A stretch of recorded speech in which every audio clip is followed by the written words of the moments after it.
Porto e Negócios. Apoio. Brasil Terminal Portuário. Acreditar e inovar. Eldorado Brasil.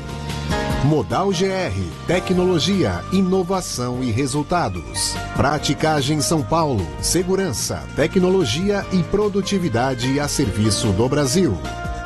Stolthaven Terminals Brasil. Transbrasa. Aqui o futuro já é presente.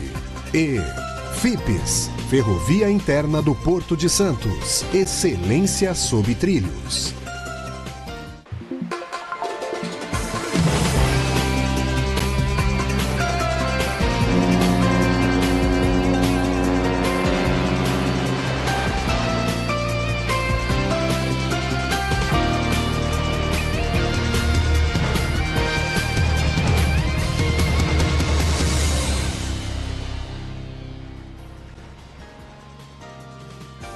Olá! O Super Terminais, terminal portuário em Manaus, no Amazonas, bateu recorde de movimentação de cargas de toda a sua história. Foram 264.805 TEUs, cerca de 140 mil contêineres em 2024. O Porto e Negócios de hoje recebe Marcelo Di Gregório, diretor-geral do Super Terminais, e o diretor de assuntos portuários do Sistema Santa Cecília de Comunicação, Casimiro Técio. Marcelo, seja muito bem-vindo aqui aos estúdios do Porto e Negócios para falar desse terminal que é importante e que foi muito importante na maior seca que a região norte já viveu. Seja bem-vindo. Obrigado, Nathalie. Obrigado, Tércio, pelo convite. Uma honra estar aqui e dividir essa experiência fantástica com vocês. Tércio, mais uma vez, obrigada pela parceria. Eu que agradeço, Nathalie, agradeço o Marcelo por ter aceito o nosso convite e a você que está em casa. Marcelo, antes da gente falar desse recorde histórico, eu queria que você explicasse para quem está em casa, de maneira resumida e que não conhece os superterminais, o que é, como funciona, quais são as cargas principais. Claro. Bom, superterminais completando 30 anos ano que vem de operação. Hoje existem 2 terminais em Manaus, terminais fluviais com pier flutuante, isso que faz a diferença no nosso negócio. Superterminais, ele tem um pier de 600 metros de comprimento, temos 4 berços, 600 metros lineares, 1.200 metros berço interno e berço externo. Principalmente, as principais cargas que a gente recebe em Manaus são importações de produtos eletrônicos, 2 rodas e plásticos. Hoje, aproximadamente 100%, 95% das motocicletas produzidas ou compradas ou vendidas aqui no Brasil são produzidas na Zona Franca de Manaus. Franca de Manaus. 100% dos televisores até 42 polegadas e 100% dos ar-condicionados de até 12 mil BTUs também são produzidos em Manaus. Então é um mercado muito importante, é uma indústria muito importante para o país, né? E ainda estava explicando para o Tércio que 100% da produção, ou 98% da produção, ela é direcionada ao mercado interno, né? A gente tem a balança comercial de Manaus, 98% importação, 2% exportação só. O que é extremamente importante quando a gente fala de economia brasileira, né, Tércio? Assim, tem um ponto importante. Há quem existem os críticos, né, do modelo da Zona Franca, principalmente os paulistas, com relação ao, não digo a renúncia, né, mas a fuga tributária do Estado. Mas é um modelo de ocupação territorial, né, a gente estava até conversando antes do programa, que não é só o Brasil que utilizou esse modelo, né, principalmente para regiões que são os rincões, né, do país, muito ou afastadas. Seja, muitas afastadas das zonas de desenvolvimento, onde está o PIB, né? Que é um modelo de você ocupar o território, preservando a mata, né, e desenvolvendo a indústria local, gerando emprego e você fazendo essa ocupação territorial, né?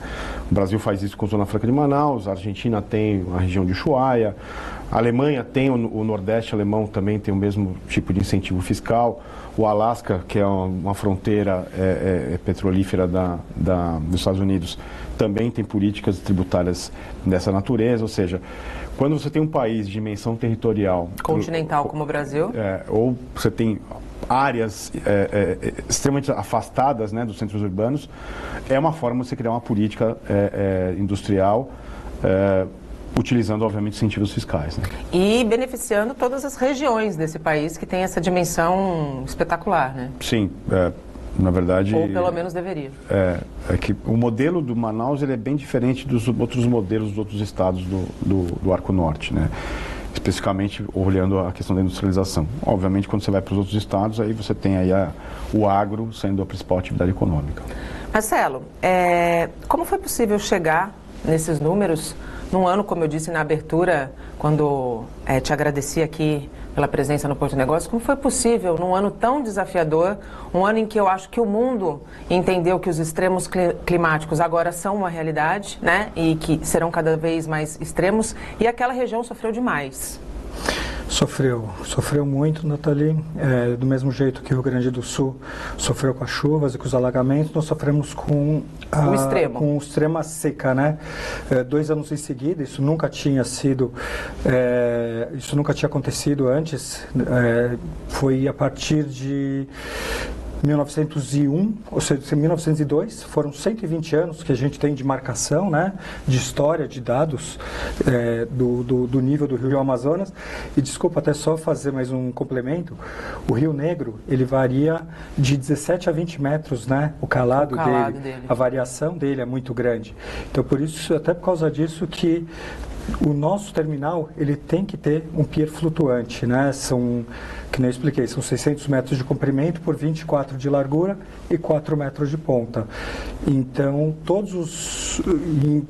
a gente tem uma ponte também flutuante ligando o pátio no continente de 260 metros.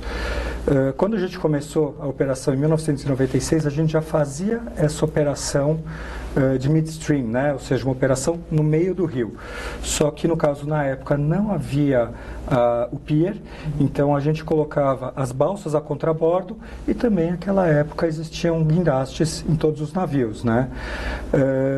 A gente começou a investir em guindaste em 2009, em pier em 2003, então nós ficamos de 96 a 2003, 7 anos trabalhando nessa operação no meio do rio. Em 2003, a gente colocou 180 metros de pier, que é um pier que ele tem 60 metros, né? Então são barcaças, são módulos. Sim. Que um é conectado ao outro, então a gente tem 10 módulos de 60 metros. E foi isso que a gente conseguiu salvar a Zona Franca de Manaus, não só as indústrias, mas também o social, que eu estava comentando até com o Tércio isso antes da nossa entrevista, do programa, que em 2023 nós ficamos praticamente 3 meses sem receber navio, só recebendo balsas. Nós não tínhamos nos preparado para essa operação. E nós já sabíamos que em 2024 viria uma seca igual extrema ou pior do que 2023.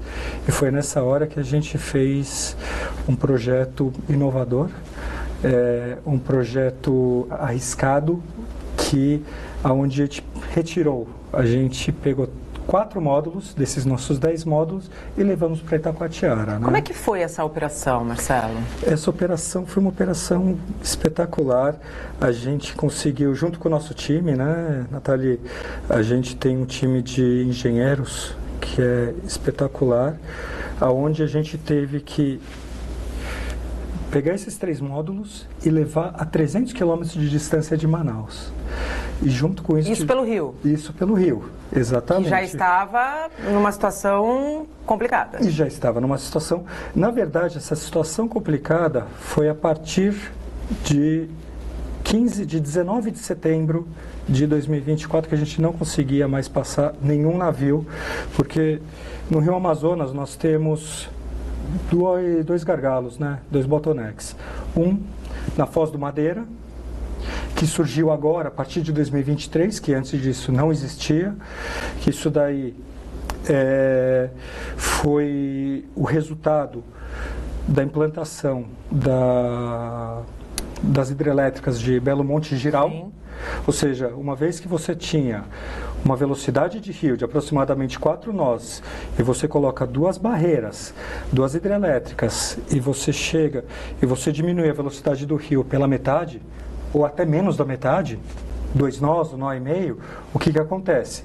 Você não tem uma força para levar todo esse material, né, que você fala, de areia, de argila, de madeira, para o Rio Amazonas, e o Rio Amazonas levar para o mar, né, para o Oceano Atlântico. Então, nessa hora, o que acontece? O assoreamento, exatamente. Vão criando bancos de areia, vários bancos de areia, impossibilitando, assim, a navegação na região. E o outro é no Tabocal, que fica aproximadamente mais umas 100 milhas náuticas de Manaus, fica umas 4 horas, e que é um lugar que sempre existiu, tá? Manaus sempre teve esse fenômeno da seca entre outubro, novembro e dezembro. Está se intensificando, é isso que está acontecendo. Exatamente, mas só que esse é o ponto, a gente não sabe com qual frequência isso vai voltar a acontecer. Que nem falamos, quando aconteceu a seca de 2023, a seca foi tão severa que a gente descobriu algumas pinturas rupestres. Ou seja, de 1.200 anos atrás. Ou seja, 1.200 anos atrás aconteceu isso. Então, qual que é a frequência? Acontece uma vez a cada 1.200 anos? Uma vez a cada 120, 150, 300 anos? Nós não sabemos, né? Que esses dados que a gente tem são muito novos. E como é que a Superterminais está se preparando? Porque a gente já falou aqui, a gente já fez um programa especial, muito dentro daquele momento devastador do Rio Grande do Sul, né? Onde a gente trouxe dados da própria ANTAQ, levantamento da própria ANTAQ, mostrando que alguns portos que estão em risco por conta dos extremos climáticos. A gente não tem como prever, mas a gente consegue já entender que a natureza começou a dar as suas respostas. Diante do que vocês viveram, diante da saída encontrada em 2024, de lá para cá, o que é lição aprendida e o que vai se tornar uma prática dentro das Superterminais? Vamos lá, a primeira prática é respeitar a natureza, né? Isso que vem em primeiro lugar. A gente tem uma agenda ambiental muito diversificada e muito ampla. Inclusive, assinamos até o Pacto de Sustentabilidade do Ministério de Portos. E o ano passado nós investimos aproximadamente 2 milhões na agenda ESG, tanto no ambiental, como no social, como na governança, né? Então, falando um pouco do ambiental, nós temos toda essa parte de tratamento de água e esgoto. Estamos procurando diversificar as nossas fontes energéticas lá em Manaus também, através de placas solares, através de geradores a gás, né? Estamos firmando uma parceria ainda com empresas de gás da região para a gente conseguir trocar o diesel por gás natural, né? E em cima disso também, além disso agora, com a assinatura do pacto, a gente tem uma responsabilidade ainda maior. E quando eu falo dessa responsabilidade, o que acontece? Para a gente ganhar o selo do pacto, a gente precisa apresentar algumas propostas, precisamos apresentar alguns objetivos, e não são objetivos fáceis que a gente tem que alcançar até julho, agosto, para a gente conseguir receber esse selo, essa medalha na COP30 em novembro lá no Pará, lá em Belém do Pará. Dentro dessa expectativa e desse curto prazo, porque nós já estamos em março, né? O quanto a tecnologia vem como ferramenta para ajudar os Superterminais a alcançar esses objetivos? É importantíssimo, né? A gente fez agora...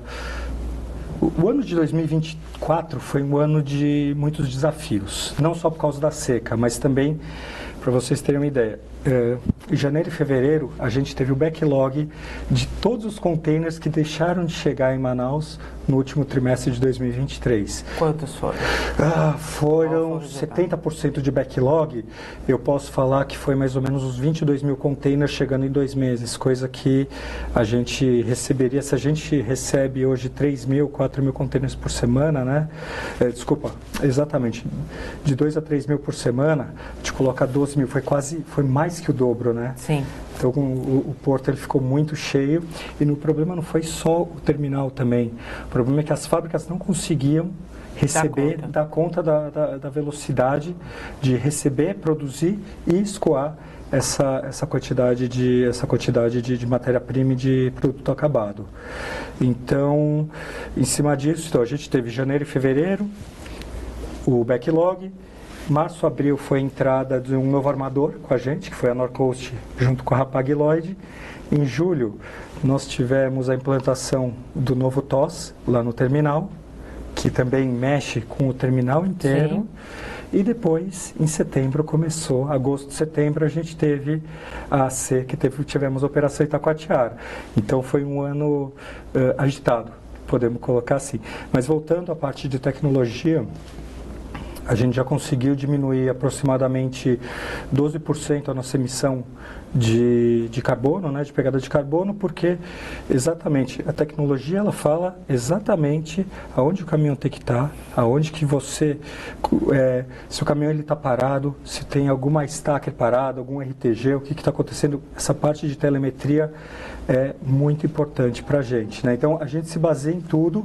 Nós temos um CCO, né, um centro de serviços, um centro compartilhado de operações, onde nós temos as telas não só de pier, mas de transporte e de pátio, que sempre que tem um caminhão parado a mais de 3, 4 minutos, já acende a luz amarela. Acende uma luz de atenção. Exatamente, já para falar, opa, a Natália está parada. O que aconteceu? O que acontece, exatamente. Está queimando diesel. Está queimando diesel. E daí já passa um rádio para entender, né? Mas assim, a gente ainda está aprendendo, né? Vai fazer uns 7, 8 meses que a gente estamos aprendendo. Então é um aprendizado a cada dia. E outro ponto também foi um crescimento muito grande do terminal, não só em volume de container, mas também em emprego. A gente tinha 350 funcionários, passamos para 800 funcionários, né?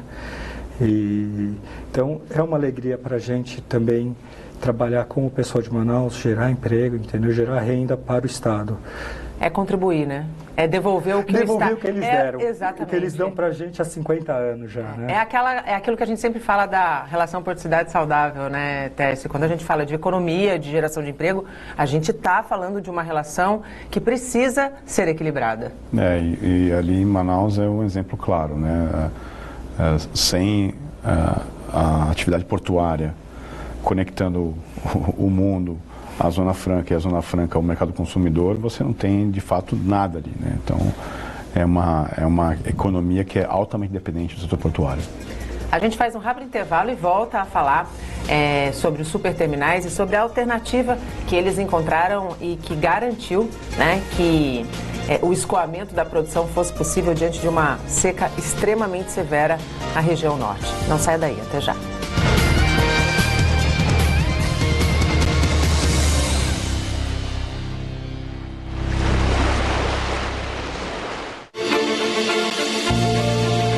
Como tirar os sonhos do papel?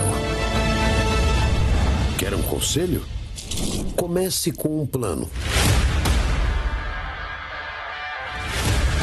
Um plano visionário que fuja dos padrões, que vá bem da terra ao mar.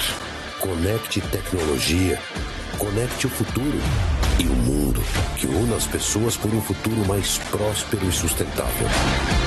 Um plano que siga em movimento, em um vai e vem surpreendente, intenso, desafiador e cheio de realizações.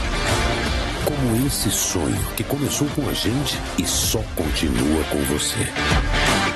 Hoje ele está assim, com cara de terminal moderno, jeito portuário e coração brasileiro. Brasil Terminal Portuário. Acreditar e inovar. Os terminais TEG, TEAG, TES são líderes na movimentação de grãos nos portos da Baixada Santista. Eles contam com uma diversidade de cargas como soja, farelo de soja, milho e açúcar, com uma estrutura moderna que garante operações eficientes, seguras e sustentáveis. Os terminais planejam embarcar 18 milhões de toneladas em 2024, gerando mais de 1.500 empregos na região. TEG, TEAG, TES, um elo logístico essencial para a cadeia do agronegócio. Olá, tudo bem? Hoje o Minuto Porto e Negócios vai falar sobre o segmento de celulose e vai destacar uma importante marca alcançada pela Eldorado Brasil. 1 milhão de toneladas exportadas pelo terminal Edelog, localizado no Porto de Santos. O resultado consolida a eficiência logística e reforça a liderança da empresa no mercado global. Entre os destaques operacionais, a Eldorado Brasil reduziu o tempo médio do ciclo logístico em 15%. Inaugurado em julho de 2023, o Ebelog está entre os mais modernos terminais portuários da América Latina e desempenha um papel estratégico ao conectar a fábrica de Três Lagoas, no Mato Grosso do Sul, ao mercado internacional com agilidade, segurança e alta qualidade. A celulose da Eldorado Brasil é exportada para mais de 40 países. A companhia tem um forte compromisso com a sustentabilidade, a inovação, competitividade e valorização das pessoas. Este foi o nosso Minuto Porto e Negócios. Até a próxima. Tchau! Apoio Eldorado Brasil. O Porto de Santos fez a cidade ser reconhecida no mundo todo, ao lado de ícones como Pelé, o café, o Jardim das Praias. A praticagem de São Paulo tem orgulho de pertencer a esse universo que alavanca o desenvolvimento do país. Os práticos manobram os navios com experiência e tecnologia para garantir a segurança e contribuir para a eficiência de um porto que não pode parar. Com uma rede global de 14 terminais próprios e joint ventures, a Stolthaven Terminals tem como missão entregar valor a seus clientes através da operação de terminais de última geração que complementam as capacidades de suas empresas irmãs, Stolt Tankers e Stolt Tank Containers, garantindo a interface Ship-to-Shore. São aproximadamente 5 milhões de metros cúbicos de armazenagem e distribuição de líquidos a granel de classe mundial. A Stolthaven Terminals também está presente no Brasil, com um terminal em Santos. Hoje, 8 da noite no Porto e Negócios, assista ao quadro Momento Arbitrar, com as principais informações das empresas associadas à entidade. Momento Arbitrar, 8 da noite no Porto e Negócios. O futuro da logística começa aqui, no coração do transporte brasileiro. Com tecnologia de ponta, monitoramos sua carga 24 horas por dia, 7 dias por semana. Cada carga é tratada com o mesmo cuidado como se fosse nossa. Investimos no presente para garantir um futuro sustentável. Porque, para nós, sua carga não é só uma entrega, é nossa missão.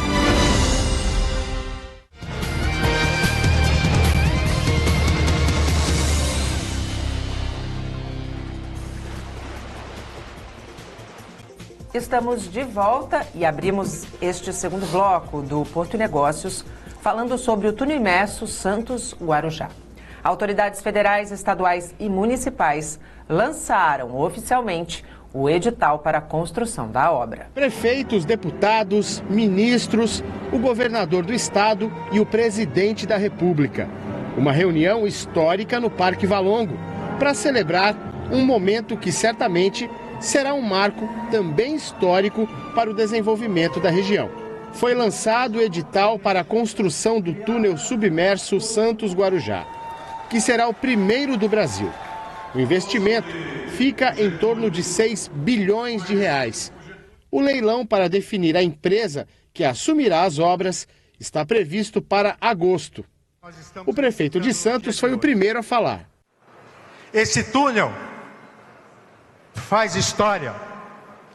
Esse túnel pode se chamar determinação. A determinação do presidente Lula, do governador Tarcísio, de tirar um projeto de mais de 100 anos do papel.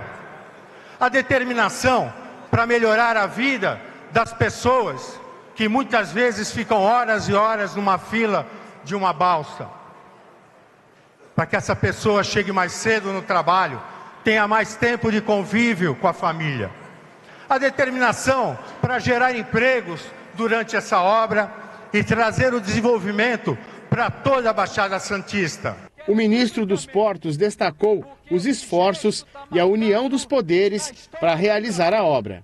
Eu quero parabenizar ao presidente Luiz Inácio Lula da Silva e ao governador Tarcísio de Freitas, que tiveram a grandeza nesse momento, de mesmo com diferenças pontuais, fazer uma construção de um entendimento em nome do Estado de São Paulo e em nome do Brasil. Nós vamos fazer juntos uma obra que depois de 100 anos está saindo do papel. Isso vai gerar dignidade, vai fortalecer o Porto de Santos, vai tirar a favelização, vai ajudar na mobilidade urbana, vai gerar emprego, vai gerar renda e, sem dúvida alguma, fortalecer o Porto de Santos, que é o maior porto público da América Latina. O governador do estado, Tarcísio de Freitas, destacou as obras que estão em andamento no estado e o volume de investimentos. E eu não sei se o pessoal fez a conta, mas para pensar, presidente. 7,5 bis da Sabesp, aí tem mais 7 bi da Perimetral, aí tem mais 6 bi do túnel. A gente já passou dos 20 bi de investimentos. E no dia 1º de agosto, nós vamos ter o leilão. E depois do leilão, nós vamos ter a assinatura do contrato. E depois da assinatura do contrato, a pedra fundamental. E depois nós vamos ter a obra, nós vamos fazer a diferença. O dia de hoje é para entrar na história. E a gente está fazendo a história. E Santos, Guarujá, vão ganhar a ligação seca, que era esperada há mais de 100 anos. Parabéns a Santos, parabéns a Guarujá. Além da assinatura do edital da obra do túnel, foi celebrado o acordo de recuperação do Fundo de Pensão Portos, a renovação do convênio do Porto de São Sebastião e o financiamento de 2,4 bilhões de reais do BNDES para a linha 2 verde do metrô. Após as assinaturas, o presidente da República discursou. Falou em união e desenvolvimento. Tem gente do lado do Tarcísio que não gosta de vê-lo do meu lado. E tem gente do meu lado que não gosta de me ver do teu lado. Ora, o que nós temos que ter consciência é que nós só temos um lado. É atender bem o povo de São Paulo e o povo do Brasil. Esse é o nosso lado. E esse é o nosso compromisso. Então, quando a gente vem fazer parceria com o governador de São Paulo para fazer esse túnel, não é porque ele quer fazer o túnel, porque o túnel é bonito. É fazer o túnel para melhorar a vida do povo de Santos, a vida do povo de Guarujá e a vida de quem está atravessado de um lado para o outro. O presidente se comprometeu a fazer um instituto federal em Guarujá. Eu vi o pessoal lá atrás gritar para criar um instituto no Guarujá. E me parece que o prefeito já deu até o prédio. Pois eu vou lhe dizer aqui, companheiro, eu não sou ministro da Educação, mas eu vou lhe dizer, nós temos 101 institutos para fazer. Aqui na Baixada tem um em Santos e tem um em São Vicente. Pois eu vou dizer aqui, nós vamos fazer o Instituto do Guarujá. Nós vamos fazer o Instituto do Guarujá.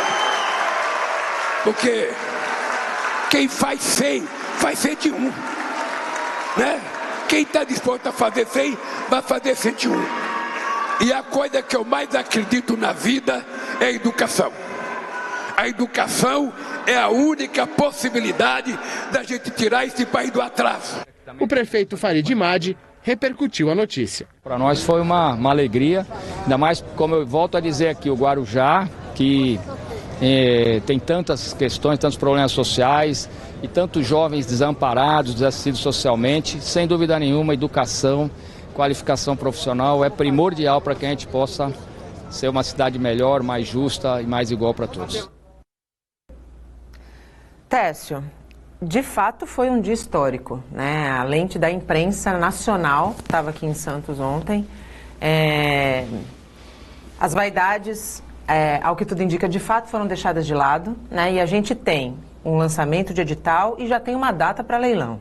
Você foi um defensor, né, da ligação seca, dentro do movimento Voo de Túnel. Movimento esse que, do ponto de vista de articulação municipal, envolveu também muita gente para que a consciência sobre a importância do túnel fosse feita, né? Sim, foi um trabalho de guerrilha, na verdade, né? Envolvimento das câmaras municipais, a UVEBS, na figura do Betinho, foi um diferencial para ter a força política por trás do túnel. As brigas, né, contra a ponte no passado foram vencidas e tá o resultado do trabalho que começou lá atrás, há muito tempo, e a engenharia venceu, né? A lógica, o setor portuário venceu, né? Porque de fato o túnel ele respeita a operação portuária e, como a gente disse, né, ponte e Porto não combinam. Não combinam, né? Então, Baltimore está aí para exemplificar, né, da pior forma possível. Enfim, agora esperar o edital e o tempo de obra e que venha a obra. E que venha o túnel, né? Exato. Mesmo que 100 anos depois. E a gente volta aqui com o nosso convidado de hoje. A gente está recebendo no Porto Negócios Marcelo de Gregório, diretor-geral do Superterminais em Manaus. Eu queria voltar um pouquinho para nosso bate-papo do primeiro bloco. Técio, se essa operação que foi desenvolvida pelos Superterminais em Itacoatiara não tivesse acontecido, quais teriam sido os prejuízos? Dá para mensurar? O impacto, acho que os números específicos o Marcelo pode trazer para a gente, mas só o fato, né, a gente começou o primeiro bloco dizendo que a economia da Zona Franca de Manaus, ela está extremamente linkada com a atividade portuária. Sem o porto você não tem a Zona Franca de Manaus, né? E toda a atividade econômica que está satelital à Zona Franca, ou seja, a geração de emprego, os impostos gerados, toda a cadeia de serviços da metrópole manauara depende do porto, né? Então, se de fato essa iniciativa da Superterminais não tivesse se concretizado, nós estaríamos aí tirando empregos, tirando a atividade econômica em si. Isso seria um efeito cascata Brasil afora, né?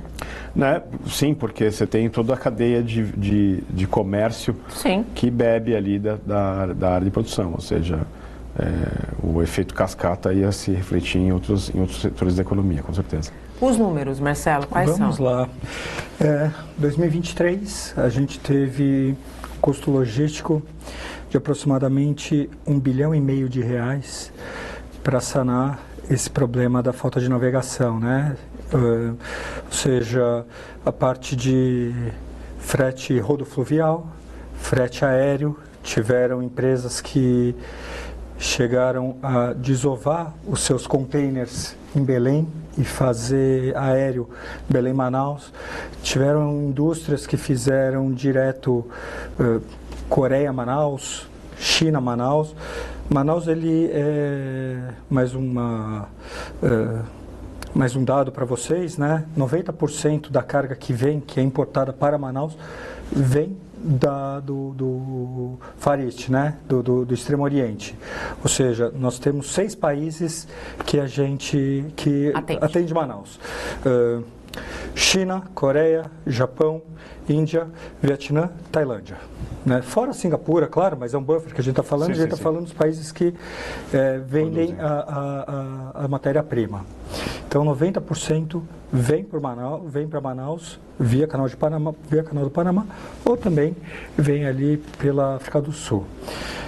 O ano passado, então, nós tivemos, não é um prejuízo, mas uma postergação de recebimento de imposto, porque Manaus, por se tratar de uma zona franca e ter esses benefícios fiscais, tem indústria que só produz certo produto em Manaus. Então, que nem eu estava comentando com vocês, motocicleta, ar-condicionado, computador, celular, tablet, plástico.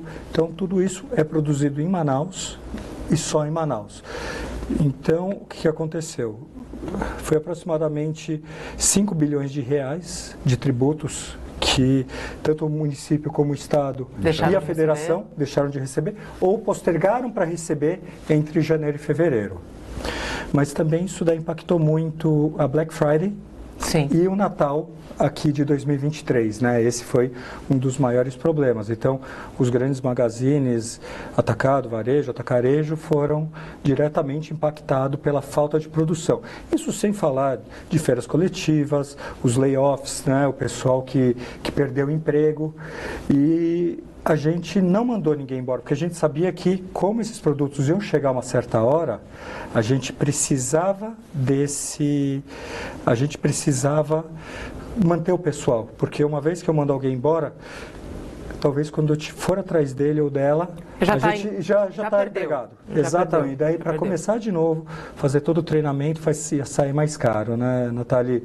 E outro ponto, comparando 23 com 24, foi 1,5 bilhão e 24 foi aproximadamente 600 milhões de reais, né? Quase um terço que eles construíram. Ficou 2 terços mais barato, apesar de ter tido esse aumento de custo logístico de 600 milhões de reais, mas não tivemos fábricas paradas, nós não tivemos layoffs, toda a matéria-prima que tinha que chegar em Manaus chegou, não tivemos nenhum backlog. Então, falando desse jeito, a gente fica muito feliz.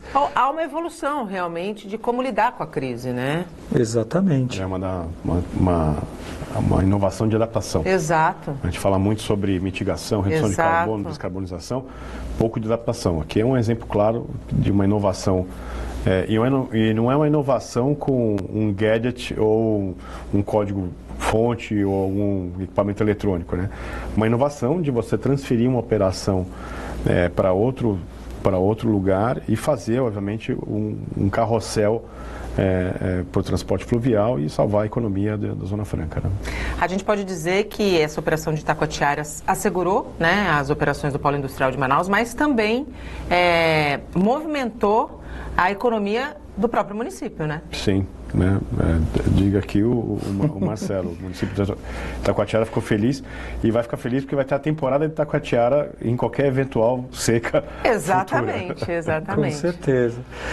Esse ano o rio está subindo bastante, né? A gente acha, é sempre um achômetro, né? Que a gente não sabe o que pode acontecer com a natureza amanhã, né, Nathalie?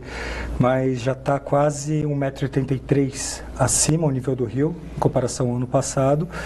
Então, provavelmente não teremos o projeto Itacoatiara esse ano, mas estamos preparados caso volte a ocorrer. E falando um pouco da economia de Itacoatiara, a gente teve que deslocar aproximadamente 140, 150 funcionários para Itacoatiara. Eles ficaram morando lá. Sim, durante todo esse período. Durante os 3 meses. Fechamos 7 hotéis para receber os nossos funcionários. E a gente trabalhou com a economia local. Ou seja, lancha que levava o pessoal da margem até o pier, que ficava a 100 metros da margem. A gente tinha pessoal de alimentação, de limpeza, de segurança. Tudo mão de obra local. Tudo mão de obra local. Então a gente movimentou bem a economia de lá. Fomos super bem recebidos, viramos até ponto ponto turístico, né? Que o pessoal tudo queria ver como que funcionava, como que era, porque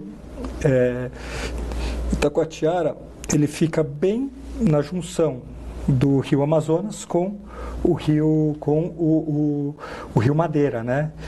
E a gente teve que desenhar, era um cenário completamente diferente. Mas, Marcelo, como? Então, velocidade da água era diferente, o tipo da água, por exemplo, em Manaus, você não, por causa do pH da água que é muito ácido, do Rio Negro, você não tem um mosquito, você não tem um pernilongo. Lá, já no Rio Amazonas, tem. Então, era 6 horas da tarde, é uma coisa que a gente não está acostumado, né? Então, tinha que comprar repelente para os nossos funcionários. E era muito mais quente que Manaus. Se Manaus é quente já, lá era muito mais. Mas o pessoal, o time todo está de parabéns, né? Eles foram lá, eles abraçaram a causa, trabalhavam 24 horas por dia, 7 dias por semana. Então, assim, eu tenho muito a agradecer a toda essa equipe, que sem eles nada disso seria possível. Na verdade, o principal capital de uma empresa sempre vai ser o humano. Sim. Nunca será a máquina, sempre será o humano. A gente faz mais um rápido intervalo e volta para a última etapa do Porto e Negócios. Não saia daí, até já.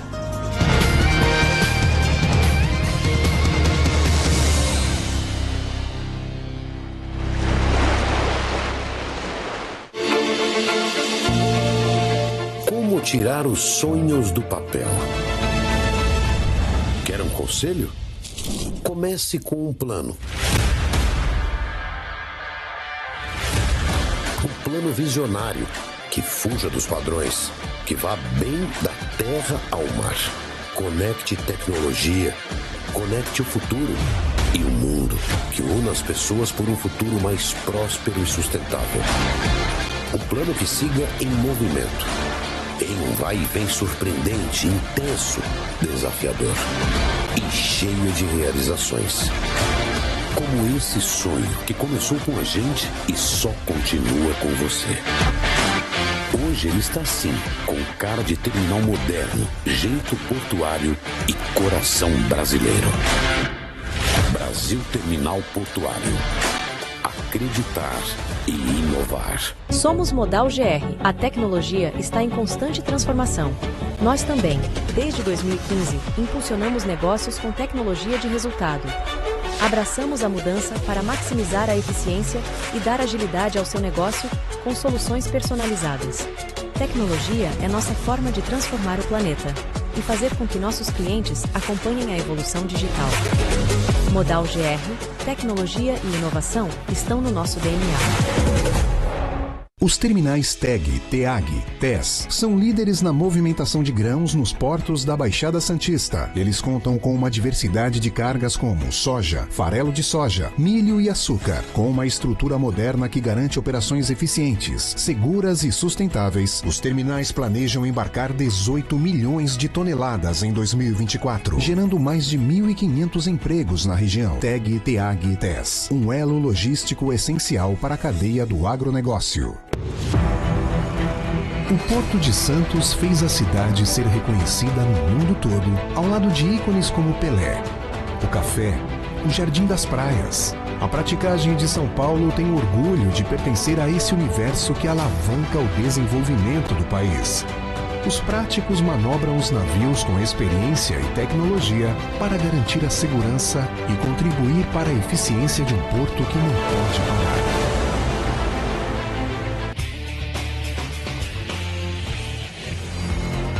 Olá, tudo bem?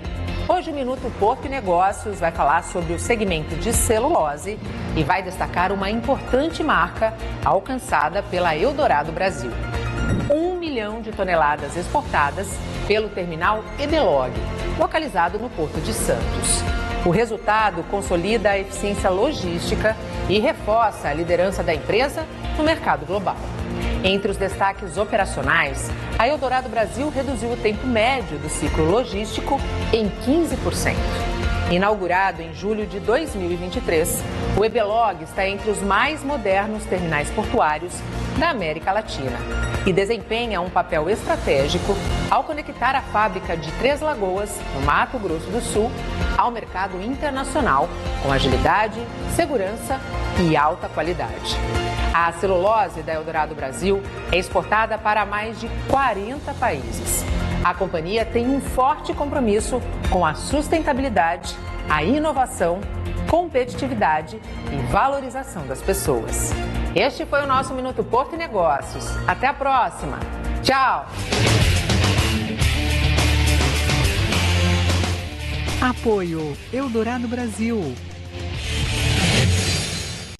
Com uma rede global de 14 terminais próprios e joint ventures, a Stolthaven Terminals tem como missão entregar valor a seus clientes através da operação de terminais de última geração, que complementam as capacidades de suas empresas irmãs, Stolt Tankers e Stolt Tank Containers, garantindo a interface Ship-to-Shore. São aproximadamente 5 milhões de metros cúbicos de armazenagem e distribuição de líquidos a granel de classe mundial.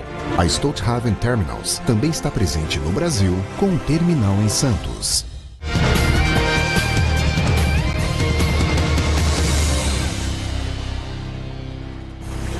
Estamos de volta e chegamos ao último bloco do Porto e Negócios. Abrimos esta última etapa com o primeiro Momento Habitra de 2025 com Angelino Caputo. Momento Habitra. Olá, pessoal. Estamos de volta ao nosso Momento Habitra 2025 aqui no programa Porto e Negócios. Vamos estar com vocês todas as semanas com comentários sobre temas que impactam a comunidade portuária santista. Também vamos falar sobre o que está rolando nos portos, na logística e no comércio exterior do país. Então vamos lá. Hoje eu quero compartilhar com vocês alguns números impressionantes de 2024 sobre a movimentação de contêineres de importação que é realizada pelas empresas associadas da Arbitrar aqui no Porto de Santos. E já adianto, foi um ano incrível para o setor. Mas antes deixa eu explicar que tipo de contêineres são esses que a gente está falando. São especificamente aqueles desembarcados no Porto de Santos que, para entrar no Brasil, recebem um tratamento aduaneiro aqui na Baixada Santista. E porque eles trazem produtos manufaturados e insumos para a indústria ou para o agronegócio, também passam pela fiscalização de órgãos como a Anvisa, o Vigiagro, o IBAMA. Esse processo todo é feito nos recintos alfandegados. Além desses contêineres carregados com produtos de importação, o Porto de Santos também movimenta contêineres de exportação, contêineres vazios e contêineres de importação que desembarcam, mas reembarcam para serem desembaraçados em outros portos. Esses não são capturados pelas estatísticas da Arbitrar. Agora que eu já expliquei de qual segmento nós estamos tratando, deixa eu também falar como é que a gente consegue os números sobre a movimentação dessas cargas containerizadas. Eles são registrados pelos operadores e recintos alfandegados associados à Arbitrar e reunidos no sistema tecnológico conhecido como DTE. Aliás, esse sistema é adotado pelos órgãos públicos do comércio exterior para controlar e liberar as cargas no porto, o que torna os nossos números super confiáveis. A partir desses registros, a Arbitrar consolidou os dados de 2024 e confirmou que o ano passado teve o maior volume de importação já registrado em sua série histórica. Ou seja, em 2024 foram descarregados na operação portuária em torno de 750 mil contêineres de importação para despacho aduaneiro em Santos. Falando em teus, foram quase 1.300.000 teus descarregados nesse mesmo período. Isso significa cerca de 20% a mais do que o volume movimentado em 2023 e aproximadamente 15% maior do que em 2022. Ultrapassou até mesmo os cerca de 720 mil contêineres descarregados em 2017, que até então era o ano com maior movimentação desse segmento aqui no Porto. Os anos seguintes viram a movimentação de cargas cair devido à pandemia, crises econômicas no Brasil e no mundo. Quando a gente analisa os dados e estatísticas da Arbitrar ao longo dos anos, a gente nota volumes menores movimentados nos primeiros meses, seguidos de um crescimento em julho, agosto e setembro e uma nova queda a partir de outubro. Só que em 2024 esse padrão mudou. A movimentação atingiu o pico em outubro, recuou um pouquinho em novembro e teve novo impulso em dezembro.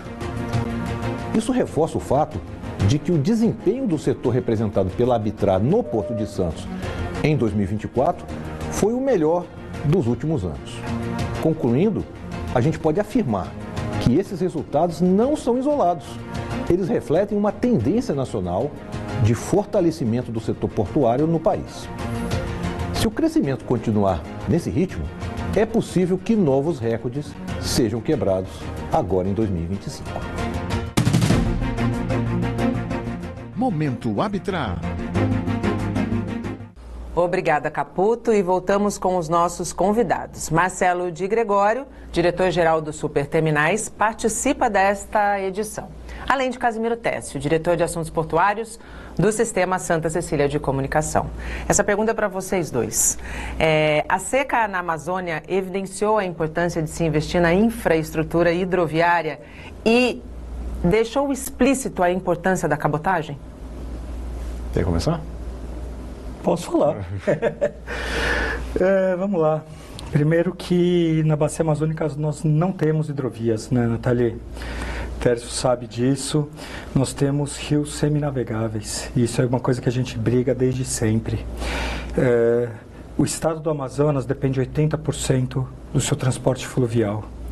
Seja para a capital, seja para o interior, para todos os municípios de Manaus, né?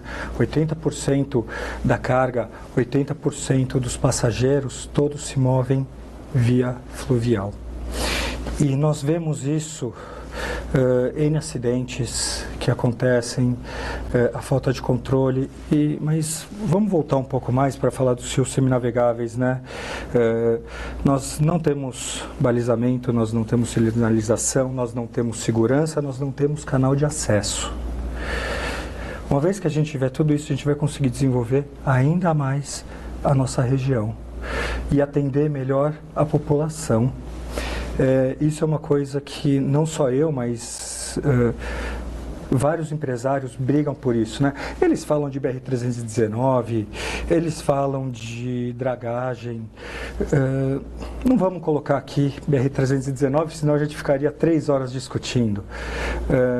É importante, mas não é a solução. A solução continua passando pelos nossos rios. Pelos nossos afluentes, pelos nossos igarapés. E especialmente quando a gente pensa na sustentabilidade, né? Exatamente. Ou seja, a gente sabe que a cabotagem é um meio de transporte, é um modal muito mais sustentável e muito mais seguro, né? Principalmente ali em relação à parte de piratas que existem, isso todos sabem. Mas enquanto a gente não conseguir fazer uma concessão, a gente não conseguir arrumar esses 4 pontos principais, a gente não vai conseguir desenvolver a região. A gente fala bastante disso e continua batendo e fica dando morro em ponto de faca, mas eu não vou... a gente já sabe qual é a solução. Agora só falta implantar, entendeu? Isso é um desafio para a Secretaria Nacional de Hidrovias, que foi criada justamente para alavancar, né, esses investimentos na nossa região hidroviária, que é imensa, né, e muito pouco explorada. É importante trazer, Nathalie, que já existe modelo de administração hidroviária no país, né? A Tietê-Paraná é de fato uma hidrovia. É uma hidrovia porque ela tem balizamento, ela tem todo o canal de navegação mapeado. Tem acesso? Ela tem nível mínimo de navegação, CFTV, sistema de AIS, né, de você monitorar a frota que navega pela hidrovia, as eclusas e assim por diante. Ou seja, é de fato uma hidrovia, né? Então, o modelo existe, o que precisa é, obviamente, universalizar esse modelo. E eu entendo que a forma disso se materializar é pelo meio das concessões hidroviárias, tá? Há quem diga, vai encarecer o frete. Não encarece, porque quando você garante a via navegável em profundidade mínima, em um maior isso na tempo, tabela, né? em um maior tempo percentual do tempo do ano, que é o modelo de gestão hidroviária, né? Eu tenho que estabelecer uma profundidade mínima navegável, considerando aí a distância na folga de quilha, né, que é a distância entre a quilha do empurrador, que normalmente é o que tem mais calado na navegação, e o substrato do leito do rio, né? Você garante volume por viagem, né? Nós tivemos essa mesma seca que impactou Manaus, ela impactou Tapajós. Né? Sim. Ela, inclusive, modificou a lógica da BR-163. Exato. Né? Então, teve frustração de receita na estrada em função dessa relação umbilical que a estrada tem com a hidrovia do Tapajós. Isso impactou Santarém, impactou Barcarena, enfim. Então, não foi só o container que sofreu com a seca, né? O agronegócio também sofreu. Sim. Bom, colocar na ponta do lápis o custo de dragagem, né? E aí, me perdoe quem acha que dragagem é uma coisa ruim, dragagem é a garantia da navegação, acesso, né? Então, assim, a minha briga com os ambientalistas que acham que dragagem é alguma coisa que destrói a natureza. Não é, né? Eu brigo que dragagem é como escovar o dente, né? Você tem que manter uma via navegável, você tem que estar fazendo todo dia. Limpo, né? E no canal de navegação, né? Então você tem a vida marinha preservada, né? Então, e o modelo de concessão é muito simples. Você vai cobrar das embarcações um TKU, uma tonelada quilômetro útil, né? Uma tarifa hidroviária. Você pode aplicar as tarifas sociais. Então, quem depende do transporte de passageiros, né? As famílias que moram distantes, né? na hidrovia tem a salvaguarda da cobrança da tarifa, mas de fato você consegue garantir a navegação.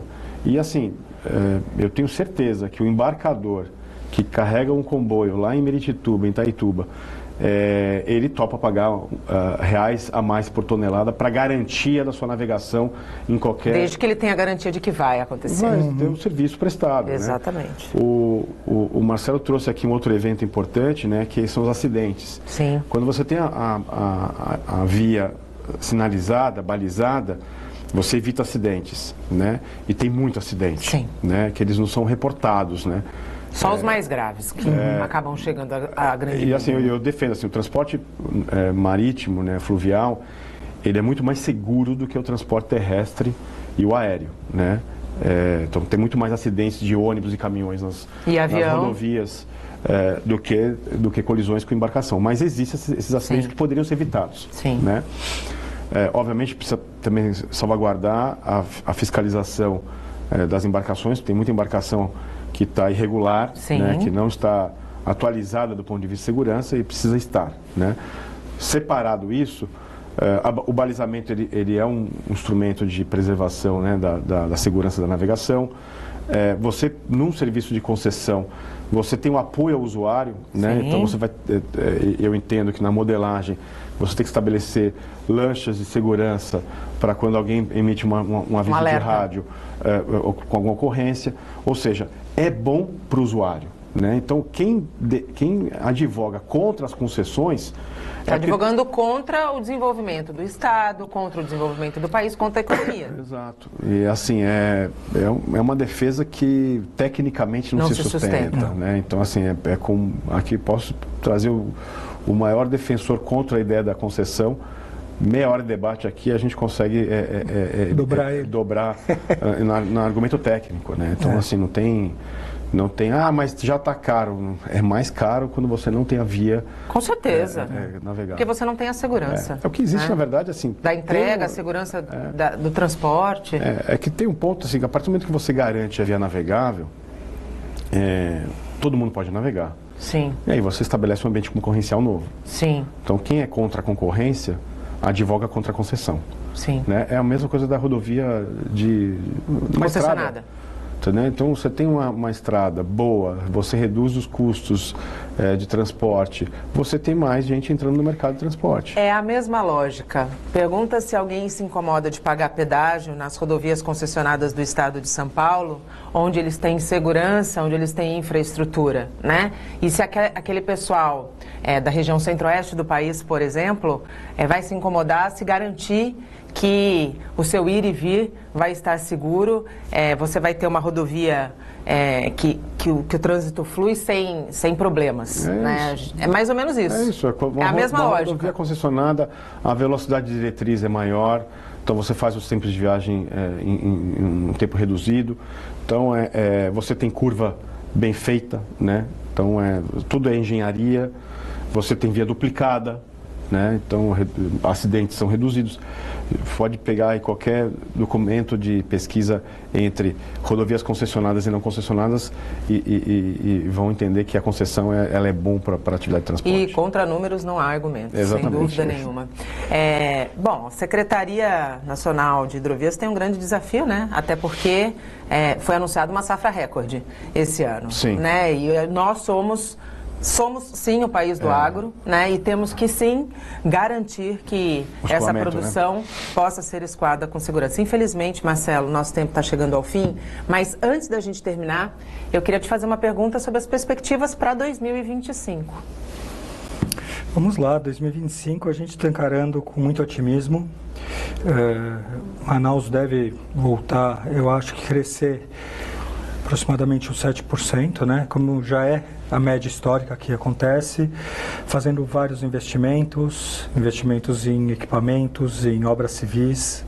Esse ano vai ser aproximadamente uns 100 milhões.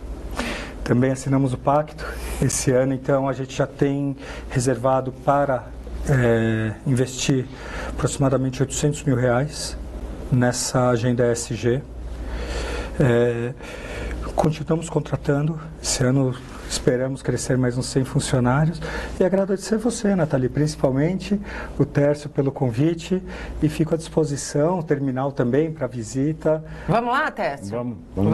Vamos mostrar o que é uma operação Exatamente. no flutuante. Vamos mostrar o que a gente está falando aqui durante essa edição especial, que eu acho que tem muita gente que tem muita curiosidade para saber como toda essa engenharia, essa lógica funciona e funciona muito bem. Exatamente. É um prazer aqui agradecer o Marcelo ter aceito o nosso convite e mostrar que Porto tem de todas as naturezas e se adaptam à realidade de cada local, né? Agora, o que não muda de um porto para outro, de uma localidade para outra, é a necessidade da infraestrutura sempre chegar antes do problema. Marcelo, muito obrigada pela tua presença aqui, seja sempre muito bem-vindo. Obrigado. Tércio, mais uma vez, obrigada. Você me proporcionou um ensinamento novo quando me fez estudar um pouquinho sobre a região de Manaus, os superterminais, e eu acho que é bem isso. O Brasil passa pelos portos e a gente precisa dar espaço para todos os portos, para que até as autoridades possam, se ainda não entendem, ter uma dimensão da importância do segmento portuário para a nossa economia brasileira. Obrigada. Eu que agradeço, Nathalie. Obrigado, Marcelo. E a você que está em casa, agradeço pela audiência. O Porto e Negócios termina agora. A gente volta a se encontrar na próxima quinta-feira com um programa inédito a partir das 8 horas da noite. Até lá. Tchau.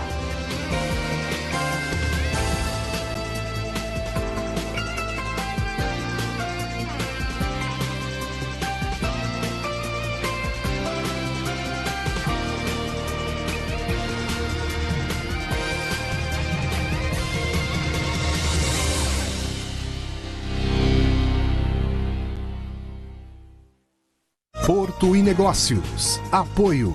Brasil Terminal Portuário. Acreditar e inovar. Eldorado Brasil. Modal GR. Tecnologia, inovação e resultados. Praticagem São Paulo. Segurança, tecnologia e produtividade a serviço do Brasil. Stolthaven Terminals Brasil. Transbrasa. Aqui o futuro já é presente. E FIPS, Ferrovia Interna do Porto de Santos. Excelência sob trilhos.